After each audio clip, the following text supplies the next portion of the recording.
జాతీయ విద్యా విధానం నేషనల్ ఎడ్యుకేషన్ పాలసీలో భాగమైన త్రిభాషా సూత్రం 3 లాంగ్వేజ్ అమలు విషయంలో కేంద్రం తమిళనాడు ప్రభుత్వం మధ్య గత కొన్ని రోజులుగా వివాదం కొనసాగుతున్న విషయం తెలిసిందే. కేంద్రం ప్రతిపాదించినటువంటి త్రిభాషా సూత్రాన్ని స్టాలిన్ ప్రభుత్వం ముందు నుండి వ్యతిరేకిస్తూ వస్తుంది. దక్షిణాది రాష్ట్రాలపై హిందీని బలవంతంగా రుద్దడం ఏంటని ప్రశ్నిస్తుంది. ఈ వ్యవహారంపై ఉత్తరప్రదేశ్ ముఖ్యమంత్రి యోగి ఆదిత్యనాథ్ తాజాగా స్పందించారు. యూపీలోని పాఠశాలల్లో విద్యార్థులకు తమిళం, తెలుగుతో పాటుగా పలు రాష్ట్రాల అధికారిక భాషలు బోధిస్తున్నట్టు తెలిపారు. ఈ మేరకు తమిళనాడులోని స్టాలిన్ ప్రభుత్వంపై ఆయన తీవ్ర స్థాయిలో విమర్శలు గుప్పించారు.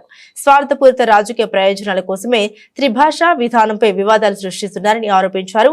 వార్తా సంస్థకి ఇచ్చిన ఇంటర్వ్యూలో యోగి ఆదిత్యనాథ్ మాట్లాడుతూ ఉత్తరప్రదేశ్లోని పాఠశాలలో విద్యార్థులకు తమిళం, తెలుగు, మలయాళం, కన్నడ, బెంగాలీ, మరాఠీ వంటి భాషలను బోధిస్తున్నాం. దీని కారణంగా మా రాష్ట్రం ఏమైనా చిన్నదైపోతుందా? దీనివల్ల రాష్ట్రంలో కొత్త ఉపాధి అవకాశాలు, ఉద్యోగాలను సృష్టించుకోగలుగుతున్నాం. కొందరు స్వార్థపూరిత రాజకీయ ప్రయోజనాల కోసం త్రిభాషా విధానంపై వివాదాలు సృష్టిస్తున్నారు.